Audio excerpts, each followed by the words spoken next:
The silence came without warning. It did not announce itself with visible symptoms or dramatic deaths. People simply stopped waking up. Parents tucked their children into bed, whispered goodnight, and never opened their eyes again. It swept through the outer fringe worlds like a whisper itself, invisible, unstoppable, utterly selective in its cruelty.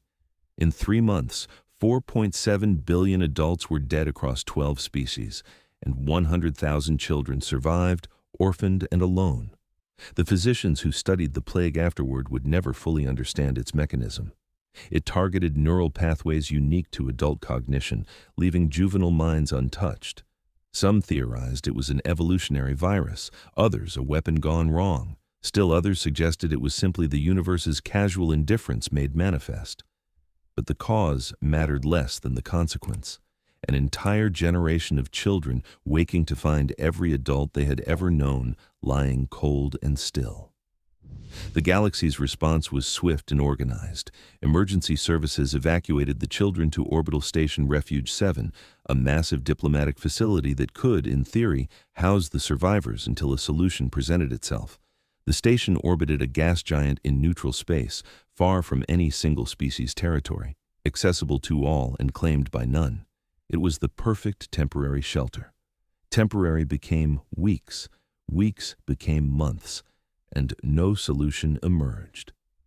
Ambassador Declan Rourke had been Earth's representative to the Galactic Assembly for 11 years, long enough to understand that the galaxy's greatest civilizations had perfected the art of sophisticated indifference. He had watched them debate trade sanctions while border wars raged. He had listened to 12-hour sessions on mineral rights while refugee ships burned in quarantine zones. He had learned that bureaucracy was the universe's most effective shield against moral responsibility. But he had never seen them look quite this uncomfortable. The assembly sphere hung in perfect orbit around the neutron star apex, an architectural marvel of transparent alloys and gravity manipulation that had taken the combined efforts of 17 species a century to construct. 43 species sent their representatives here to debate in a chamber where every delegate could see every other, where hiding was impossible and unanimous consent was tradition. The transparency was meant to encourage honesty. In practice, it encouraged conformity. Today, that transparency felt more like exposure. Declan sat in Earth's assigned station near the bottom of the sphere, a position that reflected humanity's status as the newest member of this ancient institution. 50 years of galactic citizenship barely registered against civilizations that measured their histories in millennia. He had learned to use that youth as camouflage, letting older species dismiss Earth as pleasantly naive while he observed and cataloged their patterns. Today, he would need every scrap of that accumulated understanding. Chancellor Morridun of the Trexian sovereignty stood at the chamber's center, his scaled hands gesturing at holographic projections that hovered above the polished floor. The Trexians had perfected the art of appearing reasonable while proposing the unreasonable, and Morridun embodied that talent. His voice carried the weight of regret, professional and practiced, the kind that sounded sincere but cost nothing. "The medical facts are clear," Morridun said, his scaled fingers manipulating the display. "Orbital Station Refuge 7's life support systems are failing. We have, at maximum capacity, 6 months before catastrophic system collapse. The children currently housed there represent 12 distinct species, each with incompatible biological requirements." The projections shifted, showing the orphans. Declan forced himself to watch. He had reviewed this footage a dozen times in preparation, but seeing it again in the Assembly's clinical presentation made something twist in his chest. Lumineth children with their crystalline exoskeletons catching the light like living diamonds. Small Yuthari huddled in groups, their rodent features tight with confusion. A Kethran child, whose feathers had gone gray with trauma, sitting motionless in a corner. 100,000 faces who did not understand why the adults had all stopped moving, why the world had become silent and strange. Morridun continued, his tone carefully calibrated to convey sympathetic pragmatism. "We have spent 2 weeks soliciting volunteers from member species. I want to be absolutely clear about this. We have exhausted every conventional option. No species has the capacity to adopt even a single complete cohort. The Lumineth require communication through light pulses, technology the Kethran worlds cannot provide. The Quellon need pressurized aquatic environments that would bankrupt 3 economies to construct in sufficient numbers. The Solvorans require temperatures of 800 degrees Celsius, temperatures that would kill most other species in proximity. He paused, letting the impossibility sink into the assembled delegates like water into stone. "We are not discussing abandonment," Morridun said, and Declan noted the careful phrasing, the way the Chancellor positioned himself on moral high ground. "We are discussing mercy. We are discussing the most humane path forward when all other paths have closed." Councillor Fila Sunweaver raised a wing. Her plumage shifted to distressed blue, the Kethran equivalent of barely controlled anguish. Sunweaver was young by Assembly standards, only 3 decades in her position, and she had not yet learned to fully armor herself against emotional response. "There must be alternatives we have not considered. Collaborative housing arrangements, perhaps, or technology sharing agreements that could—" "We have considered everything," Administrator Quellix interrupted from within his pressurized tank, his aquatic form rippling with certainty. The Quellon were master bureaucrats, and Quellix had spent 200 years perfecting the art of making impossibility sound inevitable. Mathematical models show that distributing these children across multiple worlds would require infrastructure investments exceeding the gross domestic product of 17 member species. And even then, we cannot guarantee successful integration. Many of these children carry genetic markers from extinct cultural lines. They speak languages no adult knows anymore. They have psychological trauma that we are not equipped to address across such distributed systems. So we kill them? Sunweaver's colors flared red, a display of anger that made several nearby delegates flinch. "We who claim to be the civilized galaxy? We who pride ourselves on our advancement and ethics? We end their suffering," Morridun said softly, and Declan recognized the rhetorical technique. Lower the voice, slow the cadence, make horror sound like kindness, painlessly, humanely, before the life support fails and they experience the terror of slow asphyxiation, before starvation takes the ones with specialized diets we cannot provide, before they understand, truly understand, that they are burdens no one wants. A murmur of uncomfortable agreement rippled through the chamber. Declan observed the delegates' body language, the way they shifted in their stations, the small signs of relief that someone had finally said what they had all been thinking. This was how atrocity became policy, not through malice, but through the collective agreement that the alternative was too expensive, too complicated, too hard. He watched High Arbiter Thune, the ancient being who chaired these sessions. The Arbiter's species had no face, just a crystalline form that refracted light in patterns that conveyed meaning to those who knew how to read them. Right now, Thune's facets dimmed, the equivalent of closing one's eyes against something unbearable to witness. "The proposal before the Assembly," Morridun said, pulling up a new document that filled the air with formal text, "is Resolution 3847, compassionate cessation, full sedation followed by neural termination. Medical oversight will ensure they feel nothing, and we will honor their memory with monuments on each of their homeworlds, preserving the cultural legacy that will otherwise be lost." Monuments, Declan thought. How generous, how thoroughly useless to the dead. "The vote," Thune said quietly, their voice carrying the hollowness of anticipated defeat, "on Resolution 3847. The chamber filled with light as each delegate's station glowed with their decision. Declan did not need to count. He could see it in the uniform amber glow spreading across the sphere like a disease. Yes, yes, yes. 43 species, each with their own histories of overcoming extinction events, surviving catastrophes, building civilizations from the ruins of disaster. 43 species who had learned, somewhere along their various paths to starfaring status, that survival sometimes required hard choices. And 43 affirmations for the murder of children. 0 opposition. The silence in the chamber was worse than the plague that had started this cascade of tragedy. At least the silence had been natural, a quirk of biology or virology or cosmic chance. This was choice. This was civilization deciding that some lives were too inconvenient to save. "The resolution passes," Thune announced, and there was something like grief in the way their crystalline form fractured the light. Implementation will begin within 72 hours unless— Point of order! Declan's voice cut across the chamber like a blade. Every delegate turned. 43 species representatives swiveling to look at the human in the corner, the one who usually sat quietly and voted with the majority on everything except territorial disputes and trade agreements. Earth had learned to be agreeable, to avoid making waves, to build goodwill through pleasant irrelevance. Today, Declan was done being pleasant. Ambassador Rourke, Thune said, and their tone carried surprise. Earth's vote has already been recorded. I am not contesting the vote, Declan said, standing. His knees protested the movement.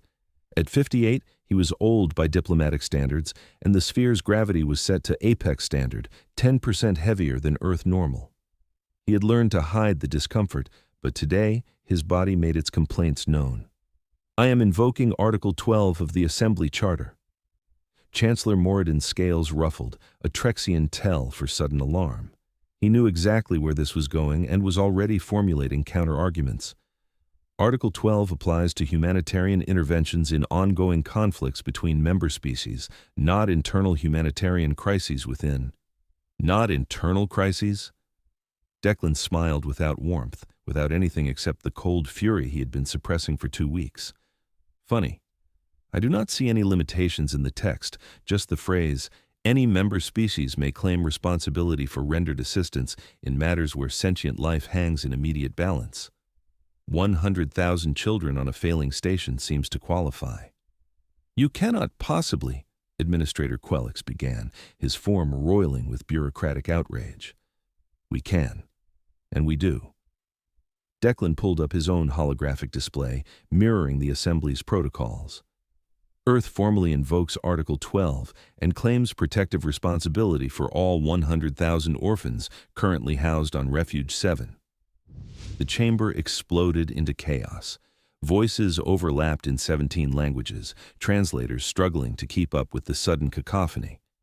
Declan caught fragments through the linguistic storm. Absurd.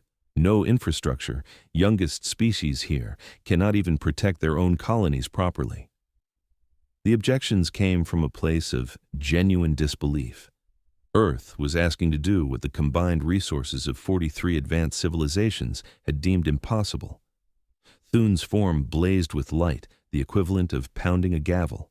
The chamber fell into shocked silence. Ambassador, the arbiter said carefully, choosing each word as though it might detonate. Perhaps you do not fully understand the scope of what you are proposing. These are not just children.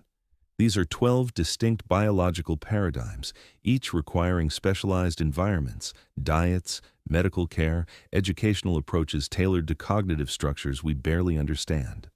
The logistical complexity alone— I read the report, Declan interrupted. All 3,000 pages, pressurized water tanks for the Quellon, energy matrices for the Praxis, geothermal sites for the Solvorans, collective consciousness architecture for the Zatheen, tactile bonding protocols for the Nomathai, specialized atmospheres for the Prixian, thermal regulation for the Brekel, photosynthetic environments for the Thessian, herd structures for the Corventhi, rapid maturation support for the Yuthari, color spectrum emotional supports for the Kethrin, and crystalline communication networks for the Lumineth. I understand exactly what is being asked. Then you understand it is impossible, Morridun said flatly. The Chancellor had recovered from his initial surprise and now regarded Declan with something approaching pity, the way one might look at someone about to attempt suicide by jumping off a cliff while insisting they could fly. For you, maybe, Declan said. For anyone. Ambassador, be rational. Earth has been part of this assembly for barely 50 years. Your species has not even properly colonized your own solar system. You are proposing to integrate biological complexity that has defeated civilizations 10,000 years older than yours. Civilizations with technologies you cannot hope to replicate, resources you do not possess, expertise you have not developed. This is not confidence. This is delusion. The other delegates murmured agreement. Several displayed the body language equivalents of sympathetic embarrassment, the way beings react when watching someone humiliate themselves publicly. Declan understood their perspective. From where they sat with millennia of institutional memory and technological advancement, Earth must look like a child insisting it could rebuild a star. But they were making a fundamental miscalculation about human nature. "You are correct," Declan said, and watched surprise ripple through the chamber. "About all of it. We lack your technology, we lack your expertise, we lack your resources and your institutional knowledge. You are absolutely right that what we are attempting should be impossible." "Then why?" Morridun started. "Because someone has to," Declan said simply. "And if it is going to be anyone, it might as well be the ones too young to know it is impossible." Counselor Sunweaver's plumage shifted to confused purple. "Ambassador Rourke, I do not understand. You acknowledge the impossibility, yet you persist?" Declan looked around the chamber, at the representatives of species that had built empires spanning hundreds of worlds, that had technologies Earth could not dream of replicating for another 1,000 years, that had cultural wisdom and philosophical frameworks refined across eons, and none of them had answered a distress call from dying children. "Counselor, may I ask you a question?" Declan said. Sunweaver's feathers rippled with uncertainty, but she nodded. "You have children, correct? I remember you mentioning them during the trade negotiations last year." "I have 3 offspring, yes. If they were in danger, if they needed help desperately, and you were told it was mathematically impossible to save them, economically unfeasible, logistically too complex, what would you do?" Sunweaver's colors shifted through confusion to understanding to something like shame. "I would try anyway." "Yes, you would. And that is what we are doing. The only difference is that these are not our children, but that does not make them any less worth saving." "This is not about sentiment," Administrator Quellon said, his voice taking on the tone of someone explaining basic concepts to the willfully ignorant. "This is about realistic assessment of capabilities. Ambassador, your emotional response is understandable, but emotion is not infrastructure, it is not medical expertise, it is not the specialized technology required to keep these children alive. What happens when they die in your care because you lack the sophistication to maintain their biological requirements?" "Then we will fail honestly," Declan said. "But we are not going to let 100,000 children die because the math is hard." Morridun stepped forward, his scales settling into a pattern that conveyed grim determination. He needed this on record, needed the Assembly to witness Earth's commitment, so that when it failed, as he was certain it would, the responsibility would be entirely humanity's. "I want to be absolutely clear about what you are claiming, Ambassador. You are stating, for the official record, that Earth will take full responsibility for all 100,000 orphans currently housed on Refuge 7, provide for all their biological, educational, psychological, and cultural needs?" "Yes." "For how long?" "However long it takes." "That could be decades, generations." Morridun pulled up biological data. "The Corventhi children alone will not reach maturity for 37 years by your calendar. Are you committing Earth to nearly 4 decades of support for a single species cohort, to say nothing of the other 11? Then we will see them to 38 years. The Chancellor's laugh carried genuine bitterness, not mockery, but the sound of someone witnessing what they believed to be inevitable tragedy. "You do not have the resources, Ambassador. Earth's entire annual economic output would not cover the infrastructure requirements for the first year alone, let alone the sustained support required across decades. The Praxis energy matrices alone cost more than your planetary GDP. We will find the resources." "How? By magic? By wishful thinking?" Declan met his eyes and said with quiet certainty, "Same way we have survived everything else. We will improvise, adapt, and refuse to quit until it is done. That might not be sophisticated, Chancellor, but it is honest work." High Arbiter Thune's form pulsed with what might have been respect or might have been resignation. "The Assembly would need guarantees, Ambassador, proof of capability before we could in good conscience release these children to your care. Resource allocation plans, infrastructure timelines, medical protocols verified by—" "30 days, Declan said. The chamber went silent. "I beg your pardon?" Thune said. "Give us 30 days to mobilize. We will demonstrate proof of concept. If we cannot show viable pathways for all 12 species within 1 month, We will defer to the Assembly's judgment." He had almost said, "Surrender them," but the words had caught in his throat like broken glass, because surrendering them meant signing their death warrants, and Declan was not yet ready to speak that possibility into existence. Morridun looked triumphant now, certain he had just witnessed Earth commit to spectacular public failure.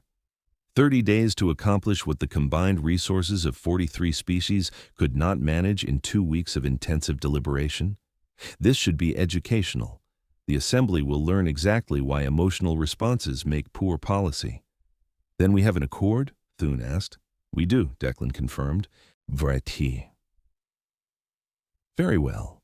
Earth is granted 30 days from this moment to demonstrate viability of their proposed guardianship. If proof of concept cannot be established across all 12 species requirements, Resolution 3847 will proceed as passed. This session is adjourned." As the chamber began to empty, delegates filing out with expressions ranging from pity to schadenfreude, Councillor Sunweaver glided past Declan's station. Her plumage flickered to hopeful gold, a color he had rarely seen in the Assembly's normally reserved proceedings. "I pray you succeed, Ambassador," she said softly. "So do I," Declan admitted, because he had just committed his entire species to the impossible, and the certainty he had projected in the chamber was already crumbling into doubt. He genuinely had no idea if humanity could actually accomplish what he had just promised, but he knew with absolute clarity that they had to try. The message reached Earth 7 hours later, traveling through the quantum communication network that linked all Assembly members. Minister Ekene Adeyemi of Interspecies Affairs received it in his Lagos office at 3:27 in the morning local time. He read it twice, then a third time, then pulled up Declan's face on the secure channel. "Please tell me I'm having a stroke and hallucinating this conversation," Ekene said. "No stroke," Declan confirmed from his quarters on the sphere. He looked exhausted, the adrenaline of the Assembly session having worn off to reveal the bone-deep fatigue underneath. "We have 29 days and 17 hours to prepare for the largest humanitarian operation in human history." "Declan, we cannot. Do you understand what you have committed us to?" Aken was not prone to panic, but his voice climbed half an octave as he pulled up the preliminary reports. "I understand. Do you? Really?" Aken spread holographic data across his office. "The Sulvorans need 800-degree environments. We would have to build facilities at geothermal sites that can sustain that temperature safely for decades. The Quellon need pressure tanks that make nuclear submarines look like bath toys. The Praxis are semi-corporeal energy beings that could destabilize into explosions if their containment fails. We are talking about technology we have not even invented yet, systems we have barely theorized about in academic papers. So we invent it. In 30 days? Declan, our fastest emergency response infrastructure project, the Singapore seawall expansion, took 6 months, and that was just concrete and steel. You are asking for exotic physics, xenobiological life support, and cultural integration frameworks for 12 completely alien species. 29 days and 16 hours now, Declan corrected. Aken rubbed his eyes. He had worked with Declan for 8 years and knew the man well enough to recognize when determination had crossed into something resembling madness. "You have lost your mind." "Probably. But the vote already happened. Either we try or—" Declan pulled up an image that had been haunting him since the Assembly session. A Yuthari child, no bigger than a human toddler, looking at the camera with enormous dark eyes that held more trust than any being in that situation should possess. "Or we let them die." There was a long silence. Aken stared at the image, at the small creature that had no idea it was scheduled for execution, that was waiting in a failing orbital station for adults to save it. Adults who had voted for its death. "God help us," Aken said finally. His voice had changed, shifted from objection to grim acceptance. "I will convene the Integration Authority within the hour. But Declan, if we fail, we will not. If we fail, you understand what it will cost? Not just politically, not just diplomatically, morally. We will have given them hope, shown them rescue was possible, and then—" "I know," Declan said quietly. "That is why we cannot fail." Aken nodded slowly. The weight of what they were attempting settled over him like a physical thing. I will make the calls, start assembling the teams. But you need to understand something, my friend. If we do this, if we actually pull this off, we will have changed what it means to be part of the galactic community. We will have shown that the impossible is just another word for hard, and they will never forgive us for it. I can live with that, Declan said. Can you live with failure? No, which is why it is not an option. Dr. Amara Osei arrived at Orbital Station Refuge 762 hours after Earth's commitment, leading a medical team of 47 specialists pulled from 12 different countries and 6 different medical disciplines. The station smelled like fear and failing recyclers, a combination that hit her the moment the airlock cycled open. She had spent the journey reviewing files, memorizing biological requirements, studying the limited xenobiological literature available. But nothing had prepared her for the reality of what neglect looked like on this scale. Dr. Osei, a harried Kethran medic, met her at the entrance, plumage cycling through stressed patterns of gray and brown. I am Healer Minara. I have to warn you, the children are deteriorating faster than projected, the Praxis cohort especially. 3 destabilized last night. Amara felt her stomach drop. The Praxis were semi-corporeal beings of pure energy, held in coherent form by quantum state biological processes that human science barely understood. Destabilization meant they began to unravel into incoherent energy releases. Are they stable now? We contained the energy releases, but barely. The containment bottles are designed for industrial plasma storage, not sentient beings. And the Namathi children, Minara's feathers drooped in the Kethran expression of helpless grief. They are catatonic. We think the telepathic isolation from losing all adult minds in their network has caused a kind of psychological shutdown. We have tried everything we know, but we are not telepaths ourselves. We cannot reach them. Amara had read the reports, had reviewed the medical data during the 72-hour journey. Reading statistics and seeing the reality were 2 entirely different categories of experience. The main habitation ring was controlled chaos at best, actual chaos at worst. 12 different species, 12 different sets of biological requirements, and nowhere near enough resources or trained staff to properly address any of them. Solveran children huddled in modified heat chambers that were running at 600 degrees instead of the 800 they needed for comfort. Quellon young floated in tanks too small for their developing physiology, their gills working overtime in water that was improperly pressurized. The Zatheen, crystalline beings who existed as a collective consciousness, had been split into individual shards and placed in separation cells because no one understood how to house a hive mind, and the result was fragments of consciousness slowly going insane from isolation. "Show me everything," Amara said, and she heard her own voice take on the tone it always did in emergency situations. Calm, professional, detached. She would process the horror later. Right now, she needed to document. The next 8 hours blurred together. Medical scans, environmental readings, careful interactions with children who flinched from adult contact because adults had become associated with death and abandonment. Amara's team moved through the station with obsessive precision, cataloging every requirement, every complication, every potential point of failure, and there were so many points of failure, so many ways this could go catastrophically wrong. By hour 9, Amara had filled 17 data pads with notes and was on her 3rd stimulant patch to fight the exhaustion. She opened a secure channel to Director Jian Zhang at the Brussels Harmonization Facility. Jian answered immediately, his face haggard on the screen. He had been coordinating with 12 different national governments, 400 NGOs, and approximately 800,000 volunteers in the 72 hours since Declan's announcement. His office looked like a war room, holographic displays covering every surface with logistics data. "How bad?" he asked without preamble. "The good news," Amara said, "is that the children are remarkably resilient. The bad news is we are looking at resource requirements 3 times our initial estimates." Jian closed his eyes briefly. "How bad?" "The Quellon tanks alone will cost $47 billion to construct in sufficient numbers. The Praxis containment matrices require technology we will need to adapt from particle accelerators, which means coordinating with CERN and Fermilab and every other high-energy physics facility on Earth. The Salvoran facilities, Gian. We are talking about building sustainable 800-degree environments that can house children safely for decades.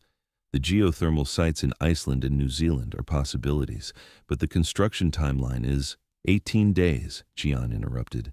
That is what the engineers gave me. 18 days to have the first facilities operational, or we cannot make the 30-day deadline for assembly review. That is impossible. Apparently we are in the business of the impossible now. John rubbed his temples hard enough to leave red marks. I have good news, though. Foster family applications hit 892,000 this morning. We are not lacking for volunteers. People want to help. 892,000 families willing to take in alien children. Amara felt something loosen in her chest, some knot of tension she had been carrying since first reading about the Assembly's vote. Humans could be terrible, could be cruel and short-sighted and selfish. But they could also be this, hundreds of thousands of strangers willing to open their homes to beings they had never met. That is incredible, she said. It is humanity. We are idiots who mean well. John smiled tiredly. How soon can you give me a breakdown by species? Foster families need to know what they are signing up for. We cannot just say alien child and hope for the best. 48 hours, but Gian, some of these children, the trauma level is severe. We are going to need massive psychological support structures, the Nomathai especially. They have lost their entire telepathic network. Imagine losing the ability to communicate at all, being trapped in absolute silence. That is what they are experiencing. Already on it. We have been pulling child psychologists out of retirement and running emergency xenopsych training protocols. It is chaos, but it is organized chaos, mostly. Amara looked at her data pads covered in notes and calculations and desperate improvised ideas. We are really doing this. We are.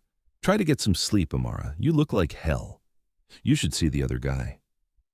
After the call ended, Amara walked through the habitation ring one more time. Most of the children were sleeping now, or what passed for sleep in their various biologies. The Lumineth lay in clusters, their crystalline bodies pulsing with dim bioluminescence that created moving shadows on the walls.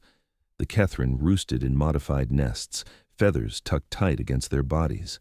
The Breckle had curled into their nocturnal sleep positions, their reptilian forms perfectly still. She found one child still awake, a Yuthari, small and rodent-like, watching her from behind a partition with eyes that reflected the dim station lighting. Its whiskers twitched nervously. Amara knelt slowly, making herself smaller, less threatening. "Hello," she said softly. "My name is Amara. I'm here to help." The child tilted its head with quick bird-like movements. The translators on this station were minimal, not sophisticated enough for children's language patterns yet. Communication was rough at best. "Help?" it squeaked. The word was heavily accented but recognizable through the translator algorithm. "Yes, we are taking you somewhere safe. Away from this place." "Safe?" The Euthari's dark eyes were enormous in its small face. "Nowhere safe. Everyone gone." Amara felt her throat tighten.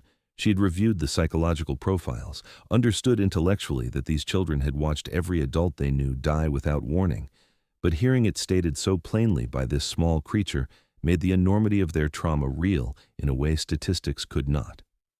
"Not everyone," she said firmly. "There are people who want to take care of you. On my world, it is called Earth." "Earth?" The child tested the word, its translator struggling with the unfamiliar phoneme. "Is Earth far from dying?" The question hit like a physical blow. Of course they associated any new place with the possibility of death. Their entire world had taught them that safety was an illusion. "Yes," Amara said. "Very far from dying. Safe. I promise." The Yuthari considered this with the seriousness of someone far older than its physical age suggested. "Will you kill us there? I heard adults talking. They said killing was mercy." Amara felt rage and grief war in her chest. The fact that these children had overheard the Assembly's deliberations, had understood they were scheduled for execution disguised as compassion, made everything infinitely worse. "No," she said, and she poured every ounce of conviction she possessed into that single word. "Never. We are going to keep you safe, all of you, for as long as you need." "Promise?" "I promise." The Yuthari studied her for a long moment with eyes that had already learned not to trust easily. Then it nodded slowly, a human gesture it had probably picked up from station staff. "Okay. I tell others. I tell them humans make promises." It scampered away before Amara could respond, disappearing into the warren of partitions and makeshift shelters. She stayed kneeling there in a failing orbital station, surrounded by children no one else wanted, and wondered if she had just made a promise that humanity could actually keep, or if she had just lied to a traumatized child who had already lost everything. Day 14 brought their first major crisis, and it came at 3 a.m. station time when Amara was deepest in exhausted sleep. The alarms cut through her dreams like blades. She was running before she was fully conscious, her training overriding the fog of too little rest. The Praxis child, designated as Subject 847, was destabilizing, its energy signature spiking erratically across every sensor in its containment section. Amara arrived to find the child, a barely corporeal being of pure energy, pulsing wildly inside a magnetic containment bottle that had been designed for industrial plasma storage, not sentient life that could think and feel and panic. "Readings are spiking across all frequencies," the night technician said, his voice tight with barely controlled fear. He was new, green, and way out of his depth. "If that bottle fails—" "It will not," Amara said with more confidence than she felt. She pulled up the sensor data, her mind racing through the medical literature she had reviewed, trying to find anything useful. The child was not dying, not exactly. It was having the equivalent of a panic attack, its energy signature cycling through frequencies that the static containment could not adapt to fast enough. She grabbed a communication tablet. "I need everyone out of this section except essential personnel, and get me an engineer, someone who understands magnetic field dynamics, now." The engineer who arrived was Kasper Anderson, recently assigned from Earth's Emergency Response Division. He was young, barely 30, with the kind of nervous energy that either meant brilliance or disaster. He took one look at the destabilizing Praxis and swore in Danish, a long creative string of profanity that needed no translation. "Can we stabilize it?" Amara demanded. Kasper pulled up the frequency readings, his fingers moving with practiced speed across the holographic interface. "Not with this setup. Look, the bottle is designed for static containment, but the child, it is cycling, trying to communicate or regulate or something biological we do not understand. Every time it pulses, the containment fights to maintain equilibrium. We are not containing it. We are suffocating it. So what do? Kasper stared at the data, then at the terrified energy being inside its prison. Amara could see him calculating, weighing risks against possibilities. "We let it breathe. If we drop the containment, we do not drop it. We modulate it, turn the bottle from a cage into something that moves with the child instead of against it." His fingers flew across the control panel, pulling up containment protocols. "I can reprogram the magnetic field to be responsive instead of static, adaptive to the frequency changes. But Dr. Osei, I have never tried this. If I am wrong, if the field destabilizes, if you are wrong, the child dies anyway when the current setup fails completely." Amara looked at the pulsing entity, at the raw panic in its energy signature. She had promised them safety. "Do it." Kasper's hands shook slightly as he reconfigured the containment protocols. Lines of code rewrote themselves in the holographic display, turning static mathematics into dynamic response algorithms. The bottle's characteristic shimmer changed, becoming less rigid, more fluid. The Praxis child pulsed, and for the first time, the containment pulsed back, matching its rhythm instead of fighting it. The erratic spiking smoothed into coherent waves. The child stabilized. Kasper sagged against the control panel, his face pale with released tension. Holy hell, it actually worked. It should not have, but it worked. "Can we replicate this for the other Praxis? We have 18 more who will need this." "I think so. The algorithm is actually elegant once you understand the principle. Instead of fighting their nature, we dance with it. It is like having a conversation instead of shouting orders." Kasper was already documenting everything, his engineering mind cataloging the process for replication.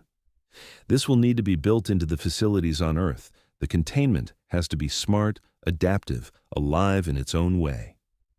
Amara documented everything with obsessive precision. This improvised solution would need to be reproduced for every Praxis child, then scaled up for permanent facilities. It would need to work not just in the crisis of this moment, but for decades to come. As Kasper left to brief the engineering teams back on Earth, Amara stayed and watched the child, now peaceful in its adaptive containment. It pulsed once, twice, in a pattern that might have been random or might have been intentional communication. She tapped the observation window gently. "You are okay now. I promise." The entity pulsed again, and Amara chose to believe that was trust beginning to form. The assembly observers arrived on day 21, and their timing was clearly calculated. They came early enough to catch systems still strained, protocols still being refined, cracks still visible in humanity's improvised response. Chancellor Morridun led the inspection team himself, accompanied by representatives from 6 species who had voted for euthanization and now wanted to document their vindication. Morridun toured Refuge 7 with the air of someone conducting an autopsy on a still-living patient. His scaled face maintained professional neutrality, but Amara could read the satisfaction in his posture. He was looking for failure, anticipated it, welcomed it. "Impressive improvisation," Morridun admitted while examining the modified Praxis containment. "Though I notice you have had to adapt technology in ways that were not exactly tested by conventional standards. This adaptive field approach, for instance. How many trials did you run before implementing it on living subjects?" "None," Kasper said bluntly. "We tested the mathematics, verified the field dynamics, and implemented immediately because the child was dying." "So you are conducting experimental procedures on vulnerable sentient beings without proper testing protocols?" "We are saving lives using the resources available to us," Amara corrected. "Would you prefer we followed proper procedures while they died?" Morridun's scales shifted to skeptical amber. "That is a false dichotomy, Doctor. Proper procedure exists to prevent catastrophic failures. Your improvisation might work today, but what happens next month when something you did not anticipate causes a containment breach? What happens when one of these adaptive fields destabilizes and the resulting energy release kills humans and orphans alike? Then we will learn from that failure and improve our protocols." "That is not scientific method, Doctor. That is gambling with lives." "No, it is emergency medicine. Different protocols, same goal. Keep the patient alive long enough to transition to sustainable care." They moved through the habitation ring, Morridun's team taking extensive notes. The Quellon tanks, reinforced with technology adapted from submarine manufacturers. The Solvoran heat chambers, each one a miniature geothermal plant. The Nomathi trauma therapy program, where human volunteers provided what the psychologists called tactile anchoring for children who had lost their telepathic network. That last one made Morridun pause for a long time. "You are using untrained civilians as psychological support for severely traumatized telepathic beings?" "We are using humans with high empathy scores who have undergone intensive training in xenopsychological support protocols," Amara corrected. "The Nomathi responded to physical presence in ways that surprised us. They cannot read our minds, but they seem to find the solidity of human contact stabilizing." "Seem to find," Morridun repeated, seizing on the uncertainty. "You are conducting experimental psychology on vulnerable children based on seeming, on hunches. We are trying to keep them alive until we understand them better. The alternative was leaving them catatonic. Would you prefer that?" The Chancellor had no answer, but his silence felt more like tactical retreat than actual concession. The tour concluded at the Zatheen section, where the shattered collective consciousness was housed. This had been the hardest challenge from an engineering perspective. How do you house a hive mind that has been fragmented into individuals? "This is impossible," one of the observers said flatly, staring at the architectural nightmare of interconnected chambers with quantum resonance fields. Zatheen consciousness requires quantum entanglement across their crystalline network structure. Separated like this, they should have degraded into non-sentience within days. "They were degrading," Kasper said. He had joined them for this section, still running on stimulants and determination. "Until we figured out that proximity helps, they cannot merge completely until they mature, but keeping them close enough for quantum resonance seems to allow partial collective function." Seems, Morridun noted. That word again. We are learning as we go, Chancellor. That is the entire point of this exercise. Morridun studied the Zatheen chambers for a long moment, then turned to face Amara directly. Dr. Osei, I will be completely honest with you. What you have accomplished here in 21 days is remarkable, truly. Against all reasonable expectation, you have managed to keep 100,000 children of 12 different species alive in circumstances that should have resulted in massive casualties. But remarkable is not the same as sustainable. You have built systems that require constant monitoring, constant adjustment, constant human intervention. What happens when your staff burns out? When your volunteers go home? When the novelty wears off and Earth realizes it is committed to decades of this level of intensive care? Amara had been expecting this question since the moment the observers arrived. Then we will still be here, because these children do not get to decide when they stop needing us. Noble sentiment. History suggests otherwise. Every species that has attempted large-scale refugee integration has hit the point where political will fails, where compassion fatigue sets in, where the cost becomes unacceptable. Earth is no different from any other civilization in this regard. Then history has not dealt with humans before. Morridun actually laughed at that, a bitter sound. Doctor, I have been watching humans for 50 years. You are generous and creative and admirably stubborn. But you are still biological organisms subject to the same resource constraints, the same psychological limitations, the same basic economic realities as every other species. You cannot wish away physics or biology or political reality, no matter how noble your intentions. No, Amara agreed. We cannot wish them away. We have to work around them, through them, despite them. That is what we are doing. For now. Check back with me in 5 years, 10, 20. See if you still feel this committed when the true cost becomes clear. Day 28 brought the second crisis, and this one was worse because it should have been preventable. The Quellon tank system in Section 7 failed catastrophically at 2 in the afternoon station time. Pressure seals ruptured without warning, dumping 3,000 gallons of specialized saline solution into the corridor and leaving 17 Quellon children gasping in atmosphere their gills could not process. Amara ran faster than she had moved in 20 years, her heart hammering against her ribs. By the time she reached Section 7, the emergency teams were already there, already failing. Bulky emergency pressure suits designed for adult Quellon did not fit the children's smaller forms. The mobile containment tanks were still 5 minutes away, being wheeled through corridors never designed for emergency medical evacuations. The children were drowning in air. Kasper was on the ground, soaked in saline, frantically trying to rig a makeshift breathing apparatus from oxygen tanks and plastic sheeting. His hands moved with desperate speed, but the physics were not cooperating. "It is not working," he said, and Amara heard panic creeping into his voice. "The pressure is too low. They cannot extract oxygen from atmosphere. We need water pressure at their gill depth, or they are going to—" "The submarines," Amara said suddenly, the connection firing in her brain. "The equipment you adapted the main tanks from. Do any of the manufacturers have emergency rescue systems?" Kasper's eyes went wide. "Deep-sea rescue equipment, high-pressure bubble chambers for rapid decompression emergencies. But Dr. Osei, the nearest facility is Brussels. Call Director Zhang. Tell him we need deep-sea rescue pods here in 30 minutes, or we lose these children. 30 minutes is physically impossible with our current transport. Then someone had better break some physics laws. Call him now." The next 30 minutes were the longest of Amara's life. The emergency teams did everything they could with the resources available, manually pumping pressurized water over the children's gills. But it was stopgap at best.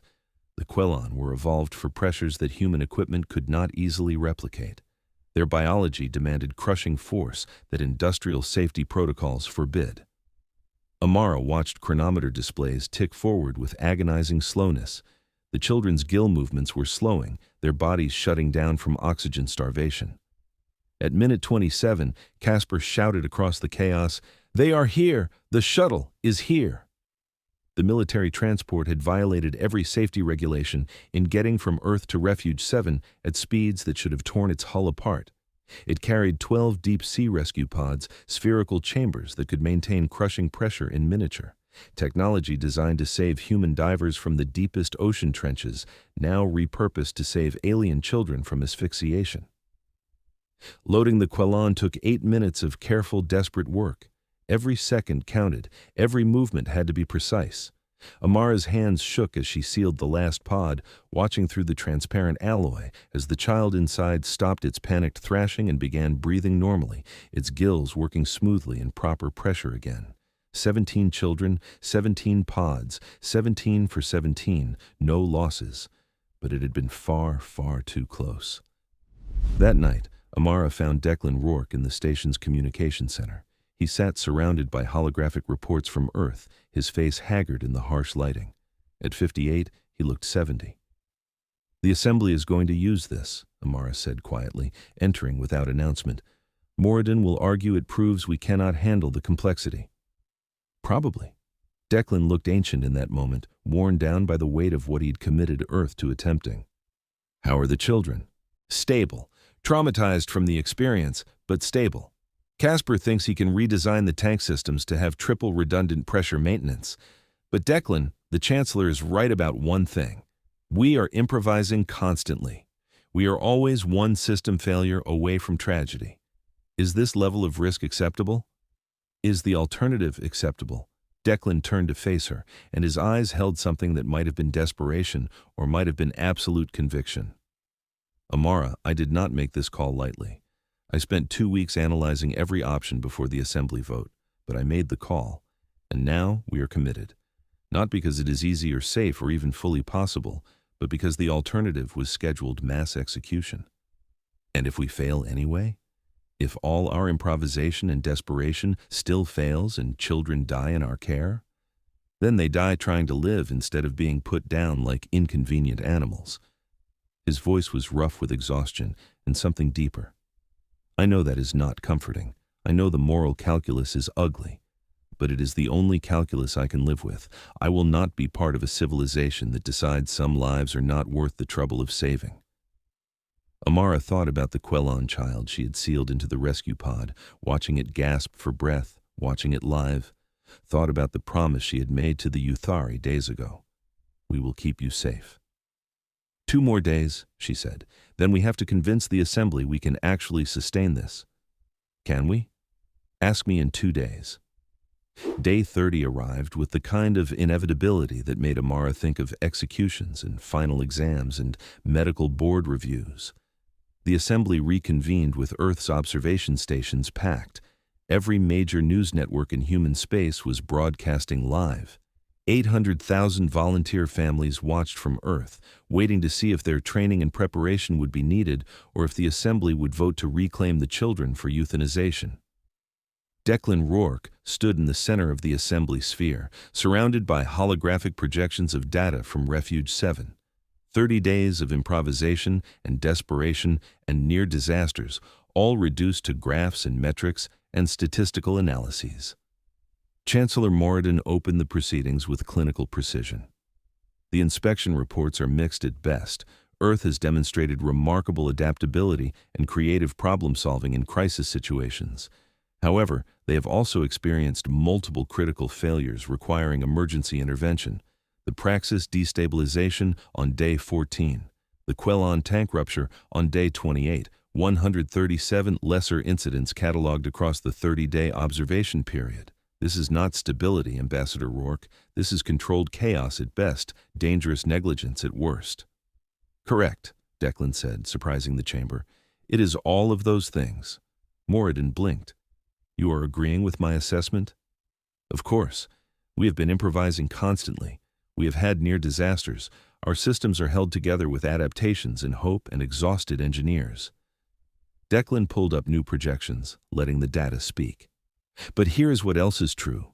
0 deaths in 30 days, 100,000 children all alive, and according to Dr. Osei's medical reports, showing measurable health improvements across all 12 species. The projections shifted to biometric data, growth curves trending upward, trauma markers declining, even the catatonic nomathy children showing neural activity improvement through the tactile anchoring protocols.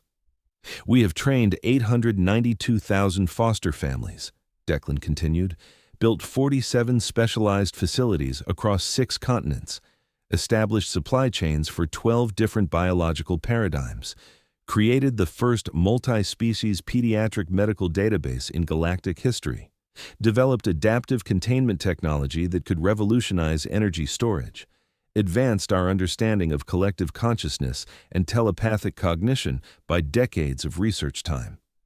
By cutting corners and taking risks that any responsible civilization would reject, Morridun countered. Yes, Declan's voice was quiet but absolute, because responsible civilizations voted to kill them instead. The silence in the chamber was total and damning. You want to talk about sustainable systems? Declan pulled up economic projections developed by Earth's best analysts. Our models show the initial investment paying economic dividends within 5 years. The Praxis adaptive containment alone has applications for energy production that could revolutionize power distribution. The Quellon tank systems are advancing our understanding of pressure dynamics and marine biology. We are not bearing a burden, Chancellor. We are investing in our future. Very pretty numbers, Administrator Quellix interjected from his pressurized tank. But numbers are not children. Statistics are not screaming infants terrified of their new environment. What happens when your first child dies despite all your efforts? When your populations see the real cost measured in tragedy rather than statistics? When the political support inevitably crumbles under the weight of sustained effort?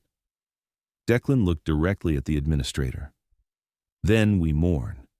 And we keep going. Because that is what you do when you are responsible for people. You do not give up when it gets hard. You do not calculate whether they are worth the effort. You just do the work. Counselor Sunweaver raised a wing, her plumage thoughtful blue. Ambassador Rourke, I believe your intentions are genuine, but the Chancellor raises valid concerns about long-term sustainability. How can you guarantee continued support across decades? Political climates change, economic situations shift, human attention moves to new crises. How can you promise these children will not be abandoned when the initial enthusiasm fades? I cannot, Declan said, and the honesty of it rippled through the chamber. I cannot guarantee there will not be political challenges. I cannot promise perfect execution.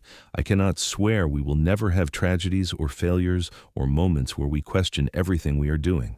What I can guarantee is that we will be there, every day, trying our best, learning from our mistakes, improving our systems, and never, ever giving up on them. He pulled up one final projection, and Amara recognized it immediately. The small Yuthari child who had spoken to her on that first desperate day. The child looked healthier now, its fur glossier, its eyes brighter. It had learned more human language and had recorded a message specifically for this assembly session. The child's voice played through the translation system, high and clear. Adults voted to kill us because we were too hard to save. Humans said no. Humans make promises and keep them. You should be like humans. The message hit the assembly chamber with the force of moral indictment delivered by innocent lips. High Arbiter. Thune's crystalline form pulsed with the light of difficult decision. The assembly must vote. The question before us: does Earth retain custody of the 100,000 orphans, or do we proceed with Resolution 3847 as originally passed? The voting lights began to illuminate across the sphere. Declan watched the colors spread, green for Earth's continued custody, red for proceeding with euthanization. The voting was agonizingly close, each light that appeared potentially decisive. Amara watched from her observation post on Refuge 7, surrounded by her medical team. They had done everything possible. Now it came down to whether 43 ancient civilizations could remember what compassion looked like. The final tally appeared. Green, 22. Red, 21. Earth had won by a single vote. In the assembly chamber, there was no celebration, just exhausted relief.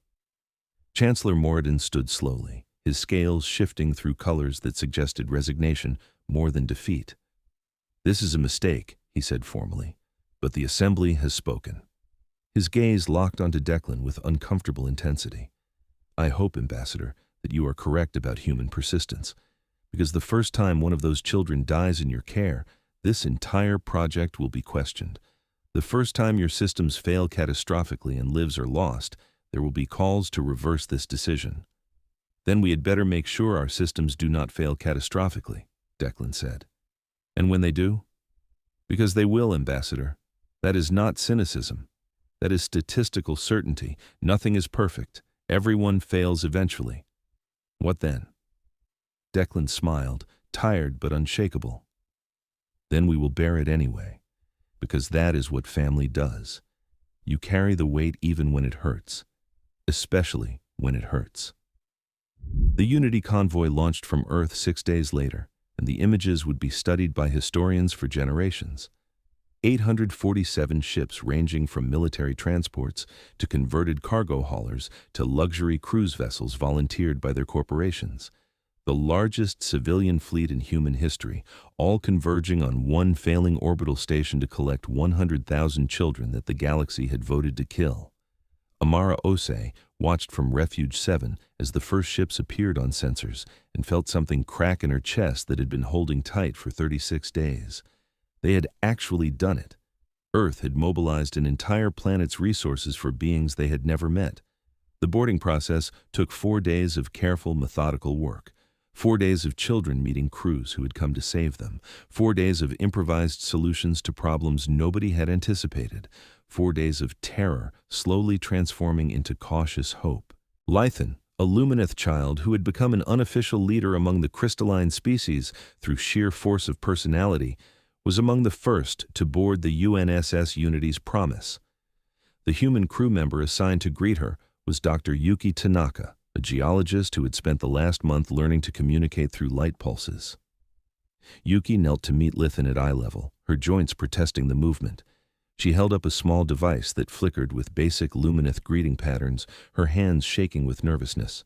Zatheen's crystalline body brightened suddenly, surprise and joy cascading through her structure in visible waves.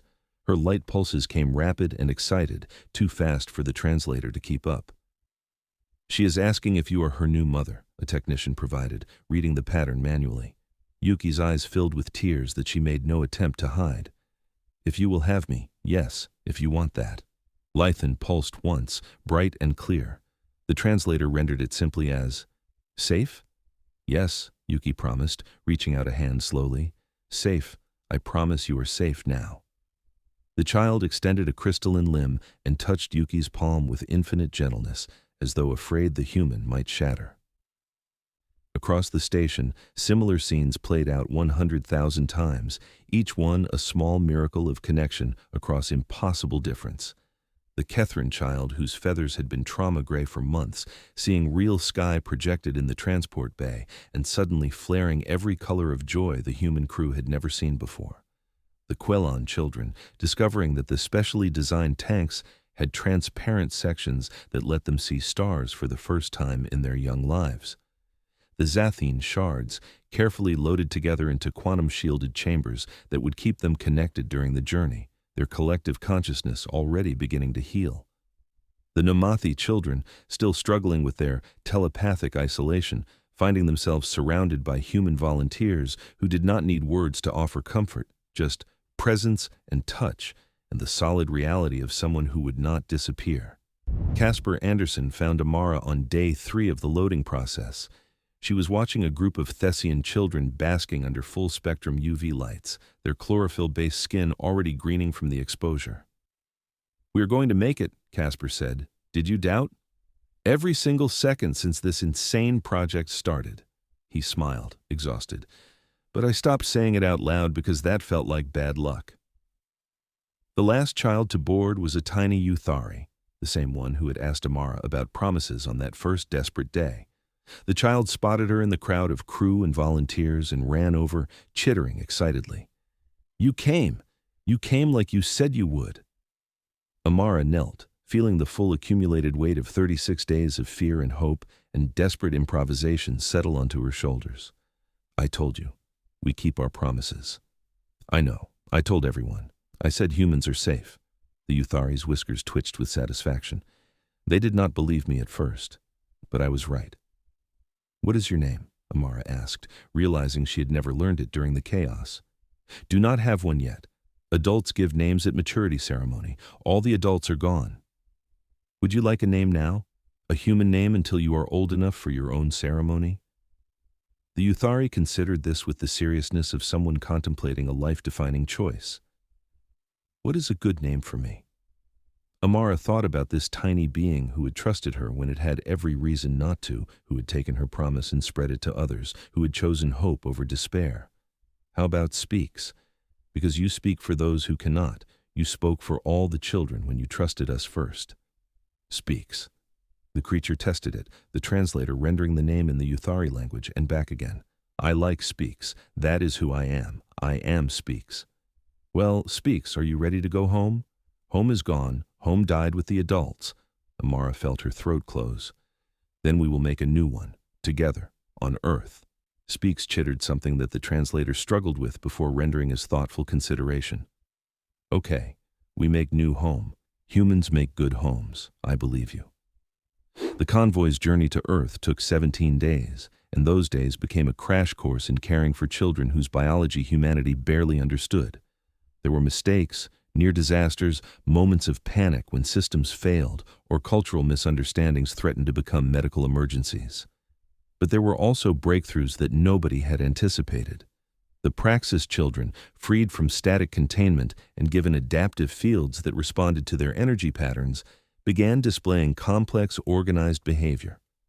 The exobiologists realized the patterns were artistic expression, the first evidence that Praxis species had aesthetic concepts beyond pure survival function. The children were creating beauty with their energy forms, making art from the quantum states of their existence. The Nomathai children, bonded to their human tactile companions, started regaining cognitive function at rates that shocked the xenopsychologists. Whatever was healing them was not telepathy, but it was something profound. Connection, presence, the knowledge that someone would be there, solid and real, whenever they reached out. The Zatheen shards kept in resonance range began merging thoughts in small, tentative ways. They were learning to be a collective again, but a different kind of collective than before. One shaped by individual experience during their separation, incorporating perspectives that had never existed in Zatheen consciousness before. And the other species found their own small joys, Sulverans delighting in the warmth of thermal generators, Quellon racing through their tanks, playing games that human observers recognized as similar to Earth dolphin behavior. Breckle children fascinated by human night vision technology, Prixian children amazed by birds, creatures so like them but evolved in such different environments. Corventhi forming herds that included curious human crew members, Thessians sunbathing under artificial stars, Catherine learning to fly in low-gravity sections, their feathers finally displaying colors beyond trauma gray. All of them beginning to understand that this was real. They were going somewhere safe. On day 14 of the journey, Declan Rourke received a transmission from Chancellor Morridun. The request came through formal channels, which made it official record. Morridun wanted this conversation documented. "Ambassador," the Chancellor said when the connection established, "I wanted to inform you that the Assembly has been monitoring your convoy's progress with great interest." "I am sure you have," Declan said neutrally. "There have been incidents. The Praxis child who destabilized in Sector 4 of Ship 93, the Nomathi child who stopped breathing for 40 seconds, the Sulvoran heat system that failed in Ship 637. All resolved with 0 casualties," Declan countered. "This time." Morridun paused meaningfully. "I am not transmitting to gloat, Ambassador. I am transmitting because I need to understand something. Why are you doing this? Truly, humans gain nothing tangible from this undertaking. Your economy will be strained for decades, your resources diverted from your own development, your attention fixed on integration instead of expansion. Why?" Declan thought carefully about how to answer that question. "You remember what you said during the initial session? That these children carry genetic markers from extinct cultural lines? That they speak dead languages that no adult can teach them?" "Yes. To us, Chancellor, that is not a liability. That is a reason to protect them even harder, because if we do not preserve those cultural lines, those languages, those unique perspectives and ways of being, they are gone forever, lost to the universe, and the cosmos is measurably poorer for every extinction." "You are romanticizing." I am not, Declan interrupted. Every species that goes extinct takes irreplaceable knowledge with it, ways of thinking, ways of seeing reality, ways of solving problems that no one else would conceive. When you voted to euthanize these children, you were not just killing individuals. You were erasing the last living connections to 12 extinct civilizations. We are not willing to be complicit in that. There was a long silence on the channel. When Morridun spoke again, his voice had changed subtly. You will fail eventually. Statistically, it is inevitable. No system is perfect. No species maintains indefinite moral commitment. Maybe, Declan acknowledged, but we will fail trying, which is more than I can say for the rest of the galaxy. The transmission ended without further comment. 3 days later, the Unity convoy reached Earth orbit and the landing operations began. The landing was orchestrated chaos on a global scale, beautiful and terrifying in equal measure. 100,000 children dispersed across 6 continents over 72 hours. The São Paulo Integration Center alone received 38,000 children. Every major city and 50 smaller population centers became home to beings who, 6 weeks ago, had been scheduled for execution. The media coverage was omnipresent and relentless. Galactic networks broadcasting footage of Lumineth children meeting their foster families for the first time, the light pulses of greeting bringing human families to tears. Catherine flying through real planetary atmosphere, their feathers displaying colors in Earth's sky that had never existed in nature before. Quellon discovering the Pacific Ocean and experiencing the reality of a truly vast body of water. Solverans basking in Icelandic geothermal heat, their silicon-based bodies finally comfortable for the first time since their worlds died. And Speaks, the tiny Yuthari who had been the first to trust, giving an interview in halting but determined English that went viral across 17 species communication networks. Earth is far from dying. Humans keep promises even when hard. I was right to believe. You should believe, too. The first 48 hours planetside were the hardest. Children terrified by new environments, by gravity different from what they evolved for, by sounds and smells and sensations that had no reference in their short lives. Systems strained beyond their designed capacity. Cultural misunderstandings that ranged from amusing to deeply concerning. But then, slowly and carefully, things began to settle into rhythms that almost resembled stability. Lythan's foster parents, the geologists Yuki and David Tanaka, discovered that Lumineth young were naturally fascinated by crystal formation structures. They started taking Lythan on field trips to mineral deposits, teaching her to read Earth's geological history through the stones. Her light pulses grew more complex, more joyful, developing nuances that Lumineth linguists monitoring the integration said were unprecedented in their language structure. Neela, the Catherine child with trauma-gray feathers, spent her first week on Earth in confused silence, her plumage refusing to shift from the color of grief. Then her foster mother, an ornithologist named Patricia Hayes, took her outside during sunset. Neela saw a real sky painted in colors that no hologram could replicate, and her plumage erupted in a cascade of brilliant hues she had not displayed in months. Patricia wept. Neela flew in circles, trailing color like a living rainbow. The Nomathi children, distributed among families with the highest empathy scores and given trained tactile companions, began the long process of rebuilding their telepathic network. They would never be what they were before. The adult minds were gone forever, that template lost.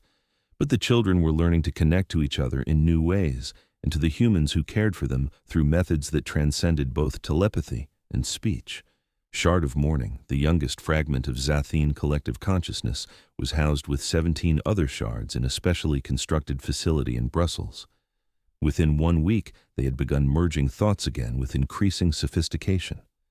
Within 2 weeks, they had created their first collaborative artwork, a crystalline sculpture that refracted light in patterns that made humans cry for reasons they could not articulate or explain. There were failures too, inevitable and heartbreaking. A Praxis child nearly destabilized in Denver before containment adaptations could be properly implemented on Earth's different electromagnetic background. A Corventhi child experienced severe psychological distress from herd separation, until emergency relocation to a facility with more of their species. Systems failed. Protocols proved inadequate.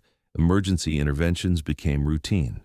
But there were no deaths, not one, not in 30 days, not in 60, not crossing the threshold into the third month of Earth's great experiment. Chancellor Morridun arrived for his official inspection on day 30 after planetary landing. He toured the São Paulo Integration Center with his team of observers, noting every strained system, every improvised solution, every visible sign of chaos barely contained by human determination. "This is unsustainable," he said after watching a crew struggle to repair a Quellon tank during a child's scheduled feeding time. The work was frantic, improvised, held together with determination more than proper engineering. "You are running on fumes and hope and caffeine, Ambassador." "Yes," Declan agreed. He stood beside Morridun, both of them watching through observation glass. Declan looked profoundly exhausted, dark circles under his eyes that spoke to months of inadequate sleep. "And it is working. For now. What happens when your first major system failure occurs? When your first child dies despite all your efforts? Because it will happen, Ambassador. You cannot prevent every tragedy through sheer force of will. Then we will mourn, we will hold memorial services, we will grieve honestly and completely, and then we will improve our systems so it does not happen again. And we will keep going." Morridun watched a mixed group of children playing together under volunteer supervision, a sight that should have been impossible. A Yuthari racing a Breckle through an obstacle course, a Lumineth teaching a Kethrin to pulse simple light patterns, the two species communicating across completely different sensory modalities. A human child showing a young Corventi how to draw pictures, both of them concentrating with intense seriousness. "You know what bothers me most about this entire situation?" Morridun said quietly. "It is working. Against all reasonable projection, against every logical model, you are actually making it work." "Is that what bothers you?" Declan asked. "Or is it that we are making it work without you? That we are proving the impossible was only impossible because no one tried hard enough?" The Chancellor's scales rippled through several colors before settling. "I voted for euthanization because I genuinely believed it was the only realistic option. Because sometimes mercy means accepting that you cannot save everyone, that some situations have no good solutions, only less terrible ones." "No," Declan said with absolute certainty. "Sometimes mercy means refusing to accept that calculus. Sometimes mercy is harder than death, because death is final, and mercy requires sustained effort. You chose the easy path and called it wisdom. And you think you can maintain this? This level of constant effort, this endless adaptation for the decades it will take these children to reach maturity?" Declan looked at the children playing, at Speaks, now serving as an unofficial translator between species, at Lithin, showing another child her collection of Earth rocks, at 100,000 reasons humanity had committed to the impossible. "Ask me in 5 years," he said. 5 years later, the transmission arrived at 3 a.m. Brussels time. Declan Rourke, now 63 and officially retired but serving as special consultant to the Integration Authority, was pulled from sleep by his secure channel alert. The specific tone meant assembly priority message, the kind that could not wait for morning. The message originated from the outer fringe, the same region where the silence plague had first appeared 5 years ago. New plague detected. Different strain, different mechanism, but same horrifying selectivity. This time, it killed adolescents while sparing adults and young children. The death toll had reached 14 million and was climbing exponentially. Projected orphans from this outbreak, 2.1 million children across 19 different species. The Galactic Assembly was formally requesting Earth's consultation on humanitarian crisis response protocols. Declan sat in his small apartment, staring at the data spillover across his holographic displays. 2 million children, 12 of the original species plus 7 new ones. Resource requirements that would make the first undertaking look simple by comparison. Impossible. Completely, utterly, laughably impossible. His secure channel chimed again. Minister Ekene Adeyemi, also retired, but still kept in the loop on major assembly communications. "You're seeing this?" Ekene asked without preamble. "Yes." What are you thinking? Declan pulled up statistics from the first undertaking, the summary reports he reviewed monthly. In 5 years, they had achieved a 98% survival rate across all original orphans. Lythan was now 14 human years equivalent, studying xenogeology at university alongside her foster parents. Speaks had become a professional translator for the Integration Authority, helping new refugees learn human languages. The Nomathi children had rebuilt their telepathic network into something unprecedented, a hybrid consciousness that incorporated both telepathic and non-telepathic communication methods. Neela flew with a mixed-species aerial performance troupe, her plumage displaying colors that Kethran artists said were entirely new to their aesthetic tradition. Shard of Morning's collective had merged into a healthy Zatheen consciousness that published poetry in 3 languages and had just won a major literary award. They had done the impossible once, successfully. The question was whether they should attempt it again, whether they could attempt it again. Declan? Akane prompted. He thought about the Assembly's carefully worded consultation request, the diplomatic phrasing that was really asking, "Will you save them again?" He thought about Chancellor Morridun's words 5 years ago. "You will fail eventually." He thought about 2.1 million children who would die if someone did not act. His fingers hovered over the response interface. Declan, you do not have to answer this. You have done enough, more than enough. You have nothing to prove to anyone. It is not about proving anything, Declan said quietly. He opened a channel to the Galactic Assembly, knowing that in 6 hours the media would explode across human space and beyond, that 892,000 families would become millions, that the Integration Authority would need to expand exponentially again, that every system Earth had built and tested would strain to breaking and beyond, that it was impossible, that they would do it anyway, because that was what family meant. You showed up. You did the work. You carried the weight even when it broke you. The transmission cued. Declan stared at it for a long moment, then looked at the photograph on his desk. Speaks and Lythan and Neela and a dozen other children from that first desperate convoy, all smiling at a camera on their first Earth Day 5 years ago. All alive, all thriving, all proof that impossible was just another word for difficult. He pressed send before he could reconsider. The message was simple, just 5 words that would reshape galactic civilization again. We will take them all. The screen faded to black before the response could arrive, leaving only Declan's reflection staring back at him from the darkened display.